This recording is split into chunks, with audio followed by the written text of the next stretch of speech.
Bom dia, meus queridos amigos. Bom demais estar aqui de volta na casa, né? Abraçando, beijando, vendo os rostos assim que a gente ama tanto. E bom dia aos nossos amigos internautas que estão conosco, nos ouvindo, nos prestigiando e vibrando também conosco. Para quem não ouviu, Marisa está dizendo ali que eu estou muito elegante. E é engraçado, quando eu cheguei a encontrar uma pessoa que eu gosto muito, assim, eu pensei que você estivesse muito, mas muito gordinha. Eu disse, mas eu estou gordinha. Aí ela falou assim, não é porque você posta muita coisinha de gordo. Eu disse que alguns são engraçados, eu posto, então as pessoas, eu achei que você ia estar assim. Eu digo, eu não estou assim, mas eu estou um pouquinho mais assim. Mas é excesso de fofura, não é gordura.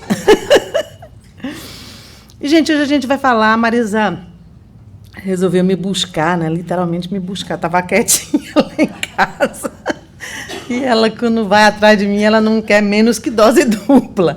E me colocou para hoje e amanhã vocês vão ter que me suportar aqui. Então, eu gosto de pensar... os dias vão se passando, a gente vai estudando e a gente vai envelhecendo, e a gente vai mudando também a fala. Então, eu gosto de pensar que eu não sou uma palestrante mais. Eu sou uma estudante que fez um estudo e que veio dividir com vocês aquilo que nós aprendemos, né? Então, a Marisa me deu a primeira parte sobre não se pode servir a Deus e a Mamon. Eu recordo quando eu era criança, quando eu via uma sanfona, eu tinha muito medo, porque a sanfona abria assim. Eu ficava morrendo de medo daquilo, porque eu achava a sanfona muito grande, né? Nem via a sanfona como instrumento. Então, quando eu vejo Mamon, a princípio dá uma ideia assim, de uma coisa muito grandiosa, né? Então, eu vou estudar o que é um Mamon para a gente saber. Então, Mamon, na verdade, é um símbolo, né? O povo sírio, era comum o povo sírio cunhar prata e ouro, e fazer símbolos e fazer deuses. Eles, então, deram o nome desse símbolo que representava a riqueza como Mamon. Eles colocavam estátuas e ali, então, eles procuravam, dessa forma, caracterizar o que eles achavam que era a riqueza através de um deus, de um símbolo, né? E ali, a palavra servir é estar aos pés, se dedicar. Então, servir a Mamon é isso, exatamente, servir a riqueza. E Jesus vem e fala, não se pode servir a dois senhores, não se pode servir a Deus e a Mamon. Então, aqui é para baixo, é para cima, eu não me lembro, faz tanto tempo que eu não faço palestra, minha gente, que vergonha. Como é que é aqui? Aqui parece que vai no dedo, então, né? Porque não foi ali, vai aqui. Então, não se pode... O Evangelho segundo o Espiritismo, no capítulo 16, vai nos falar sobre isso. Nós vamos nos ater a isso para estudarmos um pouquinho. E o propósito da gente estudar o Evangelho é nos averiguarmos, nos observarmos e, com isso, tentar ver onde nós temos que mudar. Às vezes, a mudança não é rápida, é milimetricamente, mas... traz o propósito da gente se estudar e dizer assim, será que eu estou nesse padrão? Será que eu sou assim? E a gente mudar um pouquinho a cada dia. Esse é o objetivo do Evangelho. A gente conhece muito essa figura que é o tio Patinhas. Talvez essa geração mais nova não conheça o tio Patinhas, né? Mas é um personagem de um gibi que ele acumula muitas riquezas. Quem não se lembra do tio Patinha mergulhando no dinheiro, né? E não gastava um centavo. Ele ficava aflito, ele entrava em pânico quando tinha que gastar, quando tinha que dividir. Então, o tio Patinhas representa muito a atual sociedade capitalista, né? A gente vai tendo, sem querer muito dividir. E esse personagem é chamado de várias formas no Brasil. Hoje eu vi um termo que eu nunca ouvi. Mão de samambaia. Eu nunca ouvi dizer isso, né? Mão de samambaia, mão de vaca, mão de muita coisa, né? Sovina, aquele povo que não dá tchau assim, só com a mão fechada, para não abrir, né? E por aí vai. A gente tem assim, várias alusões, né, a essa figura do tio Patinha na cultura brasileira, né? E como o povo de Israel, que estava no Egito, tinha contato com esse Mamon, que já era, porque a gente sabe que no Egito não tinha só o povo judeu como escravo, outras nações também estavam. Então era muito fácil o povo se aculturar e trazer para si esses conceitos, esses deuses. E então eles trouxeram isso para a cultura judaica. E Jesus, nesse capítulo, vai nos dizer: acautelai-vos e guardai-vos da avareza, porque a vida de cada um não consiste na abundância das coisas que possui. A vida de cada um não possui na abundância das coisas que possui. Por quê? Porque a gente não leva nada daqui, né? Dizem que o Alexandre Magno, aquele grande conquistador, pediu que, ao ser enterrado, as mãos dele fossem para fora do caixão. Porque com isso ele estaria dizendo: não levo nada daqui, apesar da riqueza, das conquistas, dos sucessos, não levava nada daqui. Com isso, Jesus está falando da imortalidade da alma, ó. Porque a vida de cada um não consiste na abundância das coisas que possui. Nós vamos sair daqui, vamos levar o quê? Nada do que possuímos materialmente. Mas isso, gente, eu fiquei pensando como é difícil a gente entender isso. Porque a gente entende que a imortalidade da alma, nós não morremos. Nós apenas mudamos de pátria. Mas é difícil a gente largar os apegos da gente. É disso que esse capítulo vem falar. Então, vejamos aqui. Quando Moisés vai tirando o povo do deserto e que leva para o deserto, ele cria, então, ali o povo deseja criar um Deus, porque é muito difícil para aquele povo acreditar em algo que não viam, que não podiam pegar. E Moisés vai, então, sobe ao monte para determinar as leis, e ele pega e diz ao povo: não se afaste de Deus. Tenham um Deus em mente. E não criem para vocês nenhum outro tipo de Deus. Mas o povo faz exatamente o que ele falou para não fazer. Constrói, então, um bezerro de ouro. E ali houve uma troca da divindade por este bezerro de ouro, né? Que é exatamente o que acontece hoje conosco, né? Essa descentralidade da figura divina no nosso cotidiano, e a gente esquece de Deus e troca Deus pelas coisas, principalmente materiais, né? Então, na concepção cristã, a avareza ela é considerada um dos 7 pecados capitais, pois o avarento prefere as coisas materiais ao convívio com Deus. Então, nesse sentido, o pecado da avareza conduz à idolatria, que significa tratar algo que não é Deus como se fosse Deus. Esse é o contexto da nação judaica. Sempre que eu me reportar a pecado, é uma palavra muito pesada. E isso são heranças que nós trazemos de outras escolas religiosas. Pecado, no original, pecatus, é você errar o alvo. Sabe dardo, que a gente joga o dardozinho? Quando você erra o alvo, no dardo você pecou. Eu sempre costumo dizer, se a gente vai num determinado lugar, pelo GPS ou não, e a gente erra o endereço, você pecou, segundo a origem da palavra, porque você errou o alvo. Então, vamos trazer nossa mente pecado nessa concepção, para não ficar tão pesado. Quando nós erramos o alvo, e o alvo seria a nossa centralização em Deus. Saindo de lá, nós erramos. É o que a Igreja Católica vai colocar como pecado, né? E ela coloca ali 7 pecados capitais. Eu fiquei observando os 7 pecados capitais, em todas as falas de Jesus eles estão incluídos. Então, a gente sabe que é a ira, que é a gula, a avareza, luxúria, preguiça e vaidade. E é muito mais antigo do que a gente imagina. Mas a Igreja Católica, né, a Igreja, na sua formação, resolveu, então, colocar isso como pecado capital, vamos dizer, essas fraquezas, né, como esses erros, para quê? Para controlar, para educar e proteger os seguidores, de forma a compreender e controlar os instintos básicos do ser humano, porque nós somos exatamente isso aí. Em algum nível, a gente tem um pouco de tudo isso aí. Mas é difícil você controlar um povo se você não coloca a coisa de uma forma muito dura. A Igreja Católica vem colocando isso como pecado.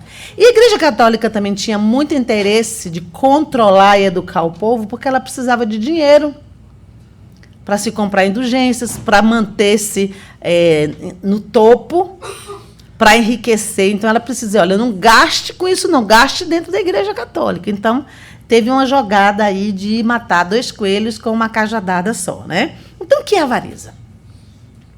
A avareza significa apego demasiado sórdido ao dinheiro. É o desejo ardente de acumular riquezas.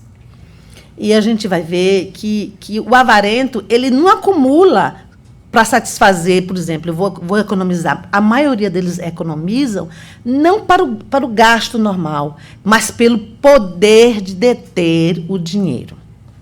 Eu tenho um cliente que, numa determinada conversa que eu tive com ele é muito rico. Eu disse, você não é um homem inteligente. Ele ficou olhando assim para mim, tem muita petulância me dizer que ele não era um inteligente, né? Você é rico, mas você não é inteligente. Porque você tem um dinheiro, mas você não viaja. O carro que ele tinha era um carrinho qualquer. Tudo bem que pode ser que ele não quisesse ostentar, mas não era o caso dele. Ele se privava das melhores coisas da vida, de comer bem, de viajar, de curtir a vida, guardando dinheiro. Para quê? Porque vai morrer, não vai levar. Mas não. O problema do avarento é esse, é o reter somente para si. Como nós vamos ver aí no decorrer do nosso estudo, que o dinheiro tem que circular, gente. Tira a mão do bolso aí todo mundo, pelo amor de Deus. Que o dinheiro tem que circular, né? E a gente vai ver nesse quadrinho, eu achei muito interessante, o que o avarento faz quando ele resolve doar a Deus. Senhor, eu vou jogar esse dinheiro aqui para cima. O que tu pegar é teu, o que descer, cair aqui é meu. Amém? Ainda pede a confirmação de Deus, né? Porque sabe que ele não vai perder jogando para cima, né? Deus não vai estender a mão lá e pegar o dinheirinho dele, né? Mas o grande problema da avareza é que ela nos engana. Porque muitas vezes, escondido por detrás do conceito da avareza, a gente fala assim, eu não sou avaro, eu não sou avarento. Eu sou precavido. Eu sou uma pessoa que gosta de economizar. Mas, dentro das proporções, quando isso se torna um outro, vai muito além, ou seja, um outro ângulo, um outro extremo, a coisa complica. Porque é normal a gente economizar, para a gente ter uma vida legal, para a gente comprar o que a gente quer. O extremo é você se cegar e ser escravo do dinheiro. Então, é o evangelho que nós estamos estudando hoje, esse capítulo que diz assim, olha que interessante. É em vão que procurais iludivos na vida terrena. Iludivos na vida terrena, cobrindo com o nome de virtude o que frequentemente é apenas egoísmo. Aí eu fiquei ali pensando, opa, será que já pegou alguma coisinha aqui em mim, né? Espera aí, como é que é a história aqui? É em vão que chamais economia e previdência aquilo que é simples cupidez e avareza, ou generosidade que não passa de prodigalidade do vosso proveito. Então, aí a coisa vai tomando outro ângulo, realmente. O que é, o que não é, em que nível é, se sou, se não sou. E ele diz assim, olha que interessante, do perigo da avareza. Vosso apego aos bens terrenos, vosso apego aos bens terrenos. No começo da outra frase, ele começa assim, em vão vos procurais iludivos na vida terrena. É tudo aqui. No outro ele diz, vosso apego aos bens terrenos é um dos mais fortes entraves ao vosso adiantamento moral e espiritual. Em virtude desse desejo de aquisição, destruís as vossas faculdades afetivas, voltando-as inteiramente para as coisas materiais. E quantas vezes a gente não vê sociedades, relacionamentos em qualquer nível, destruído por conta da avareza? Por quê? Destrói essas faculdades afetivas da pessoa, esse apego extremado a bens material e a riqueza. Não fosse somente isso, a avareza é contra a providência divina. Então, se fosse classificar de pecado, lembrando que pecado é o quê? Errar o alvo. Levando-se em consideração que nós erramos o alvo, ou que se costuma chamar de pecado, a avareza é contra a providência divina. Por quê? Porque é uma desconfiança da providência dos bens que Deus nos dá, das condições de vivência que Deus nos dá no dia a dia. Aí Jesus vem e, para melhorar, diz assim, olhai os lírios do campo. Bem poético, né? Olhai os lírios do campo, que não trabalham, nem fiam, no entanto, nem Salomão, em toda a sua glória, jamais se vestiu como um deles. Olhai as aves do céu, que não plantam nem semeiam, mas Deus os alimenta e as veste. Quanto mais não há de alimentar a voz de pouca fé. Para uns entendedores, assim, opa, vou sentar aqui, cruzar os braços, que vem tudo na mesa, né? Porque se Jesus dá o passarinho, não vai dar a mim, por quê? Está dizendo ali, quanto mais nós, que somos a obra-prima da criação, não vai dar. Mas tem um detalhe. Ele dá o passarinho. Mas você não vê em lugar nenhum Deus dizendo ao passarinho, juntei um monte de palha aqui para tu vir buscar e fazer o teu ninho. O que o passarinho tem que fazer?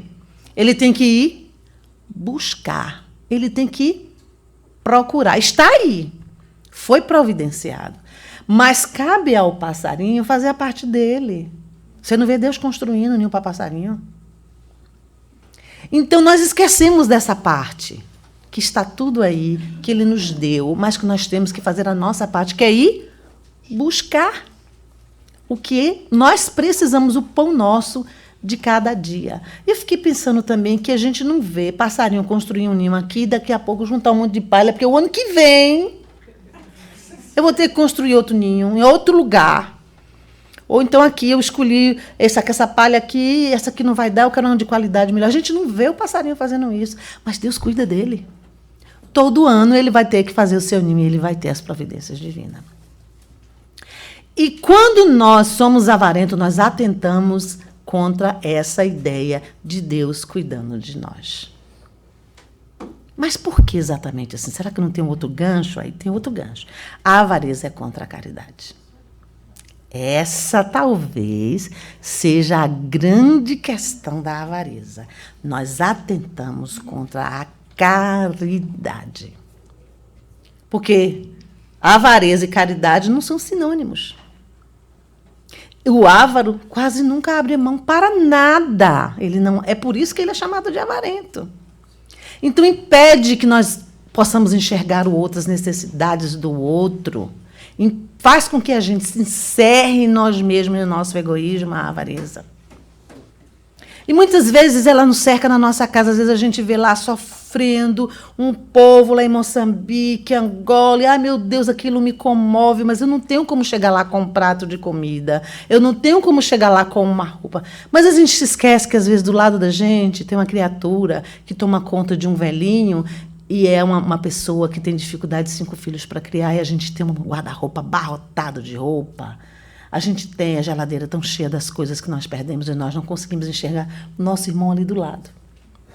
Nós queremos fazer o grande lá em Moçambique. Não tenho nada contra. Acho que nós temos que ajudar de todas as formas, me entenda. Mas, às vezes, nós somos tão ávaros que nós não conseguimos enxergar quem está à nossa porta. Está na hora da gente pensar. O que eu vou fazer com tudo isso? Hoje, essa semana, eu vi uma artista que tem 10 mil pares de sapato. Pelo amor de Deus, ela não é centopeia. Se fosse centopeia, não usavam a vida inteira os pares de sapato que tem. Mas olha o que ela alegou. Porque todo lugar que vai, que dá um show, que acha 3, 4 sapatos bonitos, compra e traz. Gente, isso só pode ser uma doença. Só pode ser uma doença. Quando eu vi aquilo, eu fui no meu guarda-roupa e disse, eu vou ficar só com 3, 4. Que hoje, para vir aqui, foi uma dificuldade, porque o Joel vai dizer, por que você não bota um sapato assim? Porque eu não tenho. Vou com esse aqui mesmo. Não sou centopeia para estar com um guarda-roupa lotado de sapato. Para quê? Então, esse estudo, quando eu comecei, eu falei que a gente tem que trazer o que é para nós. A gente começar a desapegar de tanta coisa que se tem e dar valor ao que realmente tem valor. Então, a avareza também se constitui um erro porque substitui o amor de Deus pelo amor das coisas. É um afastamento completo. Nos esquecemos de Deus, nós esquecemos dos outros, ainda dizemos assim, não acredito na tua providência, por isso que eu vou entupir tudo aqui. Nesse capítulo tem um homem que ele planta e dá demais. E ele não tem mais aonde colocar, mas ele não pensa assim, não, eu vou pegar e vou distribuir com quem pensa. Não, ele disse, eu vou destruir os meus celeiros e vou construir outros maiores para colocar o que eu tenho. Que insanidade! Quer dizer, Se ele não conseguir vender aquela produção, vai dar bicho, acaba com tudo. Mas ele não matou a fome de ninguém. Olha o problema da avareza. E aí, tem um cara chamado, deixa eu ver o nome dele, Jean-Baptiste Poquelin, que lançou uma comédia bem perto da gente, 1668. E ele é conhecido como Mulher. Alguns de vocês aqui já podem ter tido a oportunidade de ver o Avarento de Molière. Vou reduzir o que é o Avarento de Molière. O nome dele é Harpagon, e ele tem 2 filhos. Ele é um homem muito rico, mas muito mão de vaca, muito sovina, mão de samambaia, o nome que vocês quiserem dar. E ele privava a família para economizar o dinheiro. Então, a família vivia, apesar de ter, passava mal. Já conhece alguém que chega na sua casa assim, que tem uma certa condição financeira e come na sua casa? Nossa, como vocês comem demais. Como aqui tem muita comida, né? Porque, às vezes, lá na casa é muito regrado para não se gastar. Então, Harpagon era um homem muito miserável, segurava demais o dinheiro. E os filhos viviam em conflito. A filha se apaixona por um empregado da casa. E o filho se apaixona por uma mulher que não tem recurso financeiro e querem se casar. Ele diz, de jeito nenhum, não vai casar com pobre. Que dote é que esse povo vai me dar? Ó. Então, o que acontece? E ele tinha dinheiro enterrado no fundo da casa. Veja só, dinheiro enterrado não circula. Dinheiro encerrado não circula. E ele tinha dinheiro lá. Então, o filho pega, então, e, querendo se desvincular dele, vai tomar um dinheiro emprestado para poder conquistar a independência dele. E aí marca o encontro lá com um homem que é um agiota. E quando chega lá, quem é o homem? Harpagon. Era o mesmo pai que estava ali emprestando dinheiro com a usura na agiotagem para ganhar mais. E ele toma um choque, briga com esse pai. O pai falou, eu não vou lhe dar o dinheiro, você não vai casar com essa moça que você quer. E aí ele diz, para piorar o caso, ele diz, eu vou casar com essa moça.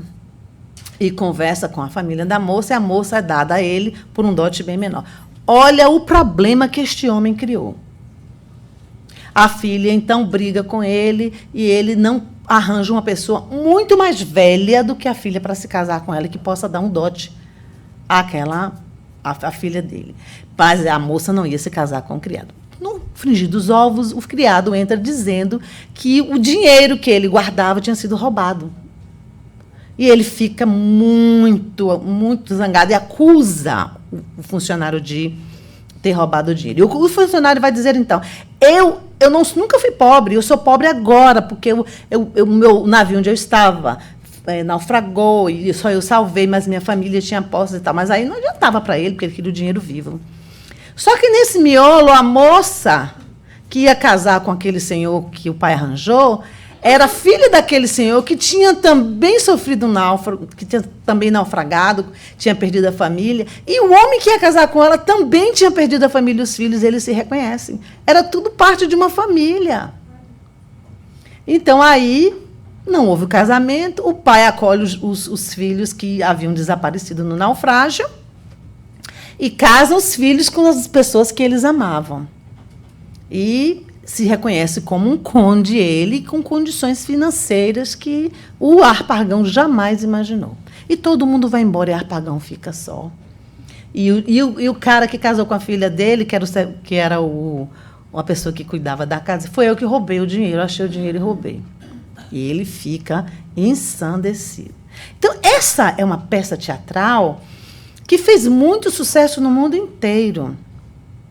Porque ela nos mostra que a avareza nunca vem só. Recentemente, a gente viu no Brasil um deficiente físico que ganhou na loteria e alguém casou com ele e o matou para ficar com o dinheiro dele. A avareza não vem só. Ela se junta com o amante, trama ali tudinho para ficar com o dinheiro. A avareza vem com a traição. A avareza vem com a fraude. Quantas vezes? Olha o nosso país, gente. Olha a situação do nosso país, Brasil. Com as fraudes que são cometidas, como o povo sofre. Essa semana eu via na televisão, desde 3 horas da manhã, as pessoas numa fila no frio, uma mulher com uma criança de 3 meses de idade, para conseguir marcar um médico daqui a 2 meses para ser atendida. Morre a criança. Por causa de quê? Fraude e avareza. Nós vemos que a avareza traz a mentira. Nós vemos que a avareza, né, vai trazendo também aí a violência. Olha a mulher que mata o homem. Nós vamos vendo aí que nunca vem só, vem com a dureza do coração. E Harpagão morre sem os seus familiares, sem o amor. Porque lá no começo a gente vê que o entrave, um entrave à nossa evolução é a avareza e que mata os bons sentimentos, que endurece o coração do homem. E a gente se preocupa muito com isso, porque a gente fala assim, a gente não vai adentrar no mundo espiritual com matéria. Aí, perguntaram a Chico, como é que no mundo espiritual encara a situação dos avarentos na Terra? Como é que o mundo espiritual encara a nossa situação aqui na Terra? Ele vai dizer, os avarentos, os sovinas, realmente são os espíritos doentes. Então, todo avarento é doente. E vai dizer, ele continua dizendo, Emmanuel costuma dizer que a criatura que amontou os recursos materiais sem nenhum proveito, sem sombra de dúvida, é muito desequilibrada. E aí, lendo esse texto, eu falei assim, eu acho que a gente tem que ter cuidado para a gente não ter uma trombose espiritual. Aí eu comentando com alguém, você é doida? Como é que a pessoa tem uma trombose espiritual? Eu falei, é uma trombose espiritual. O Chico vai explicar o que é uma trombose espiritual aqui agora. O que é uma trombose? A ciência nos diz que a trombose é uma condição silenciosa e grave, provocada pela formação de um coágulo em uma ou mais veias das pernas ou das coxas, que ao bloquear o fluxo sanguíneo pode causar desconforto e, em alguns casos, levar até a morte. Então, a gente vê que sangue é vida. E, como vida, ele tem que circular pelo nosso corpo. Por isso que, muitas vezes, quando a gente entra num avião, alguns médicos nos recomendam, ande, não fique 8 horas parada no avião, porque você pode estar criando ali um coágulo, você pode ter uma trombose. Então, a trombose é provocada pela interrupção de um fluxo vital. No caso aí, o sangue. Agora, olha só o que o texto nos fala. O texto nos diz assim, os espíritos amigos consideram o dinheiro como sendo o sangue da sociedade. Gente, o dinheiro é o sangue da sociedade. Quando nós paralisamos a corrente, a circulação monetária, absolutamente em proveito do nosso egoísmo, quando colocamos o dinheiro simplesmente a um canto, sem programa, só para que funcione em proveito de nossos caprichos, estamos operando no organismo social aquilo que chamamos de trombose na circulação do sangue. Então, quando nós nos tornamos avarentos, nós podemos ter trombose espiritual. Porque nós não deixamos fluir o que é de melhor, o que é correto, e andar em direção do outro para a gente, dessa forma, praticar, então, a caridade. Então, o dinheiro, longe de ser uma praga, é uma bênção. O problema é a circulação e como ele está sendo circulado. O problema do dinheiro é você encerrar esse dinheiro, não deixar ele fluir, não criar escolas, não criar hospital, não minorar a dor, porque é para isto que ele serve, né? Então, vejamos. Chico vai nos trazer, com a psicografia de Chico, e quem vai ditar é André Luiz, no livro No Mundo Maior, o seguinte: a fortuna não é dada a alguns para ser lançada ao vento. Não, como não é a outros para ser encerrada num cofre. Então, a fortuna em si é uma bênção, mas ela não pode ser gasta aleatoriamente e também não pode ser encerrada num cofre. É um depósito de que todos terão de prestar contas. Todos. Porque terão de responder por todo o bem que poderiam ter feito e não fizeram, por todas as lágrimas que poderiam ter enxugado com o dinheiro dado aos que, na verdade, não estava necessitado. Então, nós iremos responder pela riqueza que é colocada em nossas mãos. E muitas vezes a gente fala assim, eu queria ser rico. Eu queria a prova da riqueza. Porque se eu tivesse, sim, se você tivesse dinheiro, você faria o quê? Porque a gente diz assim, se eu tivesse um dinheiro, eu abria um orfanato. Então, você não tem. Qual é o órfão que você ajuda hoje com pouco dinheiro? Se eu tivesse dinheiro, eu iria contribuir, eu queria fazer um centro novo, dar de presente para o KSSF. Quanto você contribui para o KSSF? Não é verdade? Porque se eu tivesse, eu faria, eu tendo pouco, eu faço o quê? Nada. Aí, nesse momento, eu fiquei pensando assim, graças a Deus eu não sou rica. Eu tenho um pão de cada dia, porque eu posso administrar esse. Então, gente, a riqueza é uma prova dificílima.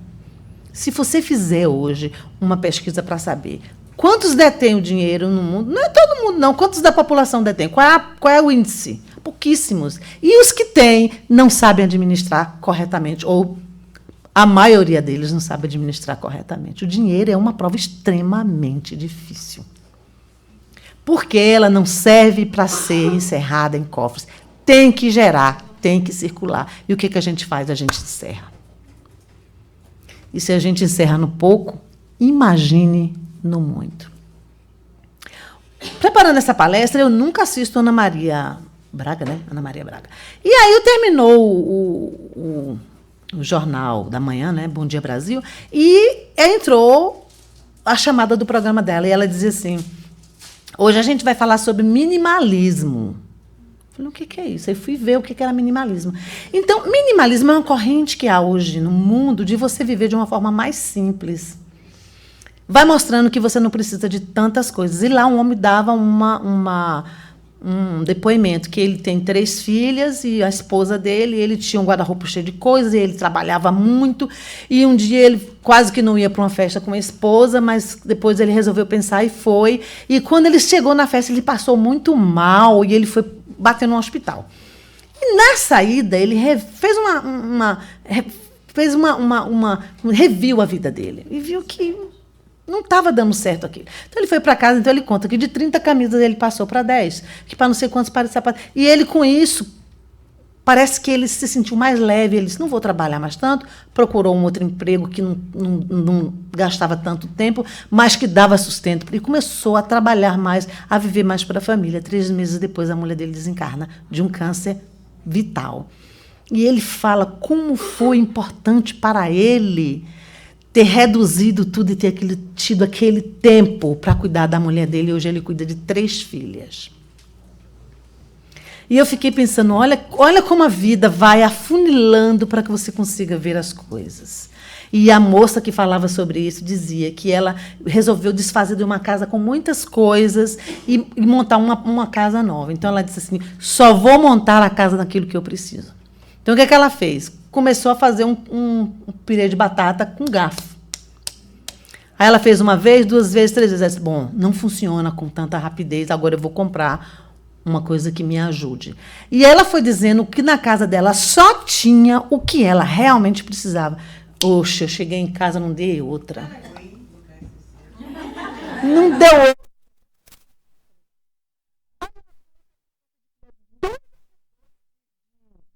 Para que eu quero 2 abridores se eu vou usar um? Tirei. Aí saí, né? Os livros que eu não estou estudando, que eu não estou lendo. Para que esse tanto de coisa? Gente, aquilo dá um alívio em você. Roupa? Falei, é agora. E a gente que fica assim, engordando, emagrecendo, a gente fica, vou guardar essa calça aqui daqui a 3 meses. Aí dobra, você tem que sair do número. Quando eu vi a inutilidade de tanta coisa que eu tinha dentro de casa, Chico vai dizer que tudo que tem excesso na sua casa está faltando na casa do outro. Quando eu vi, meu Deus, pode estar faltando na casa de alguém isso. Eu estou acumulando. Isto é avareza. Não é dinheiro, não, mas são coisas materiais. Há pais hoje em dia que sempre diz aos filhos, ganhou um brinquedo, sai outro. E eu tenho uma amiga que diz assim, não escolha caco não, porque o caco a gente joga no lixo. Vai escolher um bom para você dar. Você ganha um novo. Então, nós vamos mudando, gente, as nossas concepções. É para isso que o Evangelho está aqui. Eu tenho certeza, digo, meu Deus, quando eu fui lá no banheiro que eu orei hoje, eu digo, alguém vai jogar uma colher fora hoje. Alguém vai jogar uma colher fora hoje. Por que, gente? Para que tudo isso? Isso só faz com que a gente... Né, para que esse acúmulo? A gente fica, né, até se sentindo mal. E eu vi assim, o homem dizia, depois que ele tirou todas essas camisas, essas coisas, ele abriu o guarda-roupa dele, ele respirava assim, se sentia livre. E funciona. Então, nós vamos vendo que a felicidade não está nessas coisas. Ontem, o Eike Batista foi pego de novo pela Polícia Federal. Quer saber o que ele falou? Trouxe impresso para não errar. Está aqui, ó. Quer saber o que o Eike falou? Vocês sabem quem é o Eike Batista? Eike Batista, o Eike Batista. Um dos homens considerado um dos homens mais ricos do mundo. Mas como ele constrói o império dele? Com fraude, com mentira, com traição. Olha o que ele disse ontem, depois de ser preso pela 3ª vez. Ele disse assim, eu espero que seja verdadeiro. Ele disse assim, me perguntaram muito o que mudei nos últimos anos, depois de tantos aprendizados. Ó, depois de tantos aprendizados, cadeia, né? Eu diria que a maior mudança foi nos valores empregados às pequenas coisas da vida. Gente, se esse homem, eu fiquei perguntando, fiquei cá comigo, meu Deus, se esse homem aprendeu isso, ganhou encarnação. Ganhou. Ó, depois de tanto, eu diria que a maior mudança foi nos valores empregados às pequenas coisas da vida. Aquela frase, quero ser o mais rico do mundo, foi uma grande estupidez. Eu cheguei a me arrepiar agora. Hoje eu vejo que conquistas e troféus são bons, mas não passam de enfeites de uma sala vazia. Ser o mais rico não deve ser o objetivo principal. Devemos almejar ser o mais generoso, o mais íntegro e o mais feliz possível. Eu digo, meu Deus, se este homem entendeu isso, ele entendeu, ele ganhou a encarnação dele.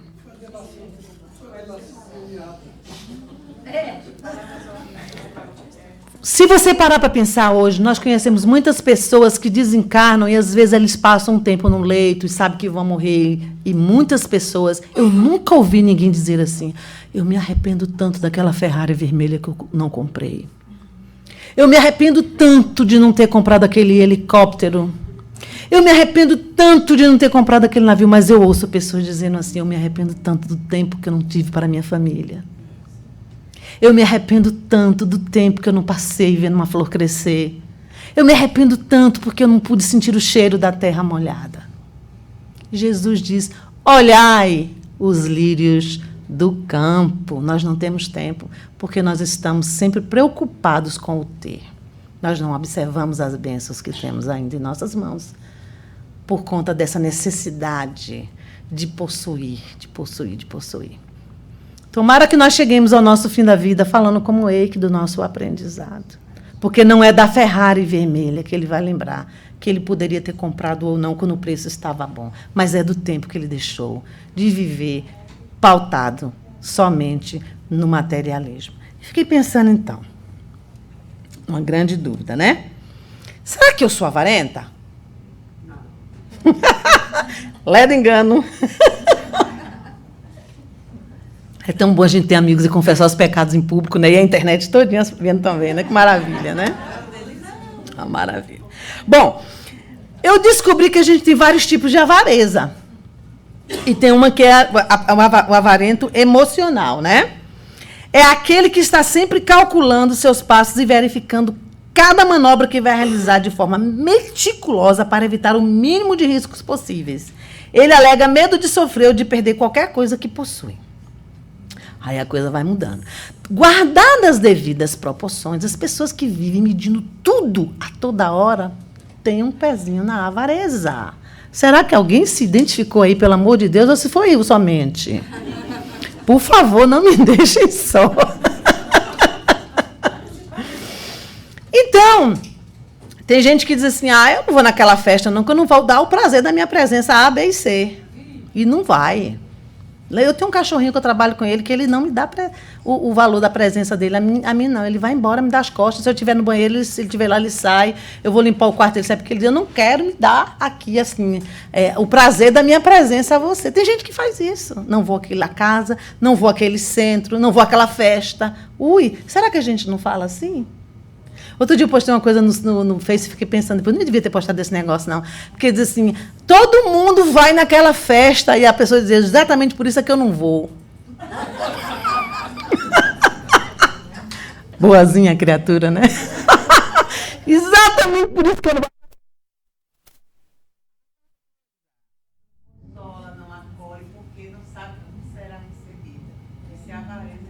Tá vendo, gente? Então eu fui perguntando, então a avareza tomou outro rumo aqui. É por isso que Jesus chama a gente para estudar a avareza. Né? Então há sujeitos que economizam tudo. Vê só, tem gente que economiza a palavra e fica mudo. Não fala, não consola. Não. Se o telefone tocar, eu ver quem é, nem vou atender. Que bom que isso acontece comigo. Porque eu disse a Marisa ontem que eu ia falar como Paulo. É a fala de amanhã, vou falar hoje. Paulo diz assim, que Jesus veio buscar e salvar todo o que estava perdido e ele era o principal. Eu digo, bom, então eu estou aonde? Que lista? Porque se o principal era Paulo, eu sou o quê? Então, eu sou a principal, né? Então, é bom a gente falar e pensar na gente. Tem gente que economiza gestos e fica apático. Abraçar.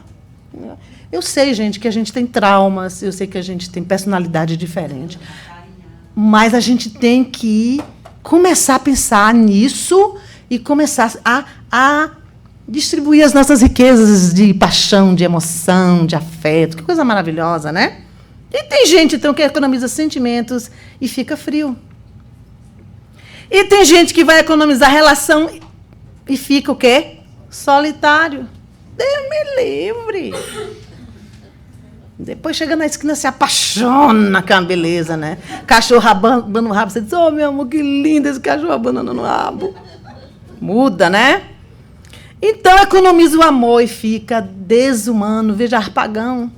De que adiantou aquele homem ter tanta riqueza e não ter afeto? Não ter ninguém ao lado? Do que é que nós somos avarentos? Onde é que eu estou encerrando as minhas riquezas? Onde é que eu estou colocando no cofre o que há de melhor de mim? Por quê? Por quê? Por quê? Qual é o medo? O que está me segurando? É bom a gente analisar, né?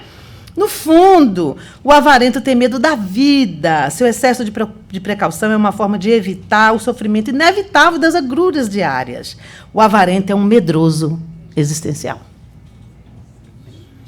Vou me assegurar para não perder, e vou me cercar, e acaba tendo problemas seríssimos a resolver, que às vezes nem psicólogo dá jeito, né?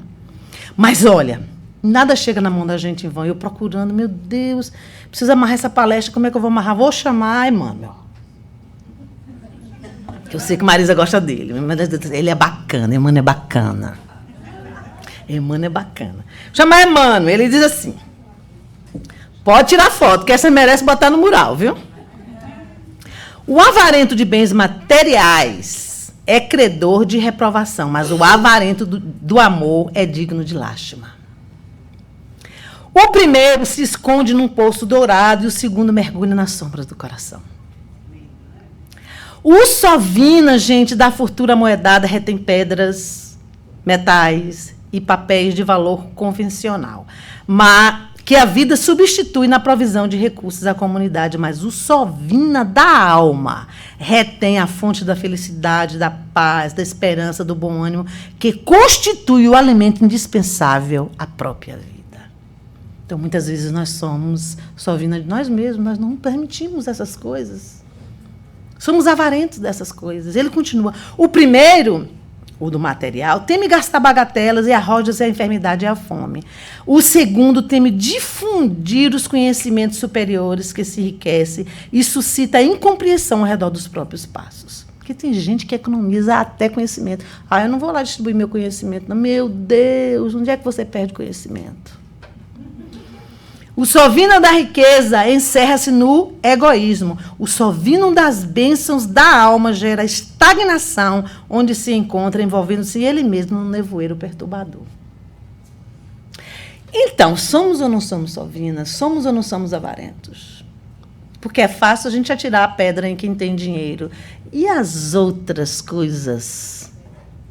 As outras riquezas que nós escondemos, de nós e dos outros. Aí, então, a gente vê Jesus dizendo assim, então nós que somos doentes, que somos desequilibrados de alguma forma, de alguma avareza, buscai primeiramente o reino de Deus e sua justiça. E todas as coisas vos serão acrescentadas. Ok, buscai primeiro o reino de Deus, a gente fala assim, vou buscar lá fora, buscai primeiramente o reino de Deus e a sua justiça. Onde é que está o reino de Deus? O reino de Deus está dentro de vós. Então está aqui a minha riqueza. Eu ainda não encontrei. Eu ainda estou buscando. Como? Através do estudo. Através dessa abertura de mente que as mensagens do Cristo traz para nós. O reino está aqui dentro, ele não está fora. Está dentro de nós. Do outro reino que se fala é aquele reino que você vai herdar quando você não for mais imortal. Já for o espírito de luz, você não precisa mais reencarnar. Mas esse reino está aqui, nós temos que buscar, a gente tem que se observar. A gente tem que fazer aquilo que o Espiritismo nos diz, que Santo Agostinho diz assim para a gente, conhece-te a ti mesmo. Porque está aqui.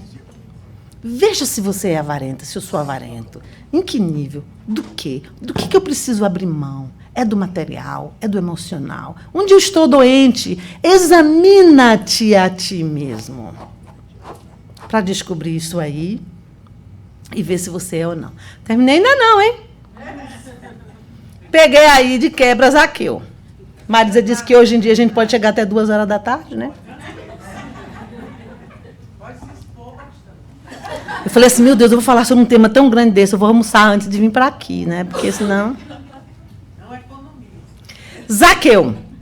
Ele vai citar, nesse capítulo, 3 passagens bíblicas referentes a isso. E eu falei, Marisa, eu vou escolher Zaqueu, porque senão eu não acabo a palestra nunca. Então, Zaqueu morava numa cidade chamada Jericó, muito rica de dinheiro, né? Jericó era uma cidade de passagem, de comércio, então era muito rica.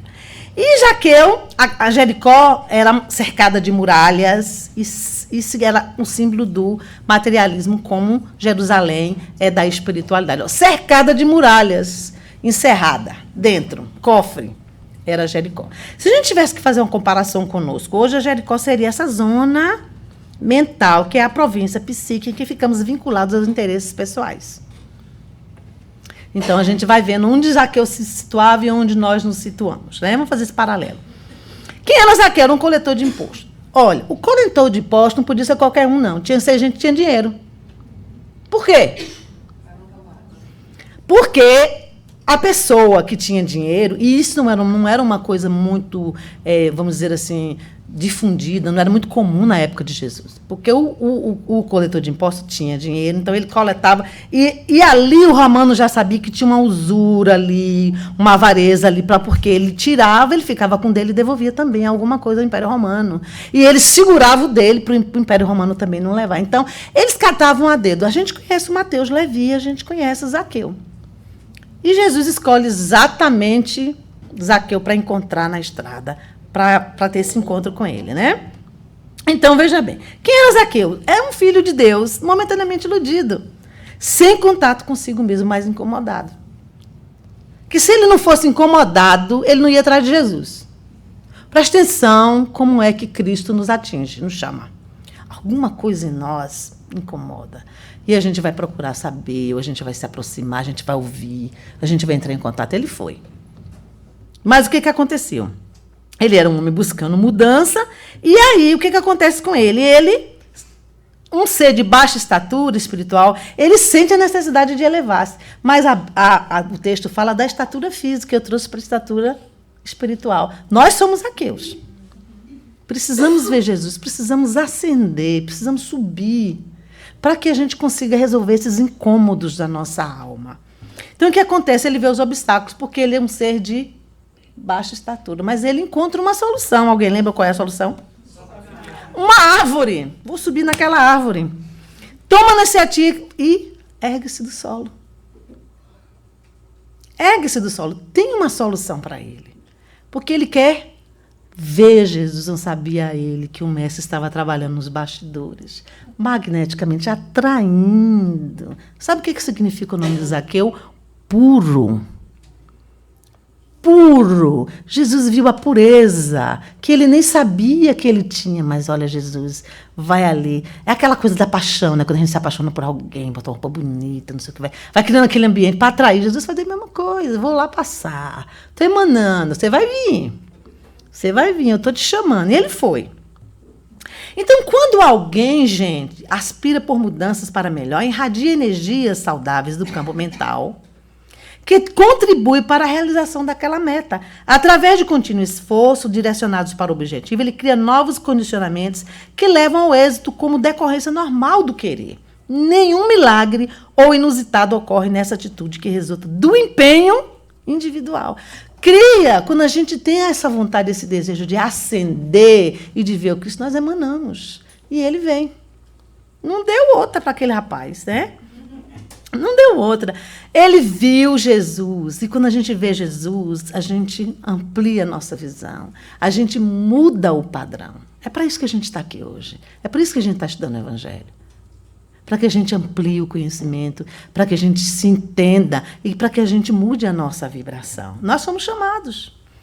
Então o plano superior vem até ele, né? Jesus olha, acolhe ele com aquele olhar, todo mundo jogando pedra em Jesus, porque o homem era todo errado e ele via pureza no homem. E ele desce e ele aceita o chamado, aceita, se entrega e resolve os conflitos. Entre Paulo e Zaqueu, na Bíblia, são as duas conversões mais rápidas ao cristianismo que você conhece. Porque o encontro com Cristo tem que ser capaz de fazer essa mudança em nós. O encontro que a gente tem com as verdades bíblicas de Jesus, com a vida, com os ensinamentos, tem que ter este poder de, pelo menos 1 milímetro, mudar a nossa visão, a nossa vibração, os nossos conceitos. Tem que fazer a gente perceber se somos ou não avarentos, ou não. Estamos guardando o que ou não. O que temos que dividir, o que temos que dar. Então, olha, ele já desce dizendo assim para Jesus, ó Jesus, eu vou dar, doravante, dou metade dos meus bens aos pobres. Olha que coisa impressionante. Ele reconhece na hora a necessidade da mudança. É meu, eu estou dando o que não é meu, Jesus. Não precisou ser preso, não precisou ser levado 3 vezes, não precisou dar esse testemunho maravilhoso. Mas, gente, esse é o objetivo do Evangelho, é fazer com que nós possamos reconhecer que a gente está no caminho errado, que a gente errou o alvo e que a gente precisa retornar. É para isso que Jesus veio, é para nos ensinar a voltar o alvo. Então, na questão 884 do Livro dos Espíritos, vai perguntar o que é uma propriedade legítima, porque ele deu metade dos bens dele e ele estava disposto a dividir o resto. Só é propriedade legítima o que foi adquirida sem prejudicar ninguém. Ele entendeu. Só é propriedade legítima que adquirimos sem prejudicar ninguém. E aí Paulo vai dizer em Coríntios, portanto, se alguém está em Cristo, porque Zaqueu estava em Cristo. Quando ele aceitou amorosamente o convite de Cristo, ele estava em Cristo. Olha o que Paulo fala. Se alguém está em Cristo, se conhece Cristo, se já sabe as verdades, é uma nova criatura, é uma nova criação. As coisas antigas se passaram e tudo se fez novo. Para encerrar nossa palestra, eu fui buscar de novo Emmanuel, porque Emmanuel é bacana. Ele vai dizer assim, gente, fujamos à retenção de qualquer possibilidade sem espírito de serviço. A avareza não consiste apenas em amealhar o dinheiro nos cofres da mesquinhez. As próprias águas benefeitoras da natureza, quando encerradas sem preocupação de benefícios, costumam formar zonas infecciosas. Toda avareza, toda ela, de qualquer forma, de qualquer jeito, é centralização doentia, preparando metas de sofrimentos. É preciso adquirir no clima do Cristo, espalhando os benefícios de posse temporária para que a própria existência não se constitua um obstáculo. Eu sou água parada? O que eu estou retendo? Porque está dizendo ali que tudo aquilo que eu retenho com avareza é centralização doentia. Corremos muito, vivemos num país onde o ter, muitas vezes, é muito mais importante do que o ser. Temos essa angústia do amanhã, É certo a gente fazer o pezinho de meio da gente, é certo a gente ter os nossos recursos pensando que amanhã eu posso precisar, mas é a exacerbação, é o desequilíbrio que Cristo nos chama a atenção. E aí Carlos Drummond de Andrade usou as palavras de Cristo e trouxe assim, um chá para a gente, bem gostoso. Ele disse assim, ó, o Érico Veríssimo: precisamos dar um sentido humano às nossas construções. E quando o amor ao dinheiro, ao sucesso, nos estiver deixando cegos, saibamos fazer pausas para olhar os lírios do campo e as aves do céu. Muita paz, muita luz. Muito obrigada.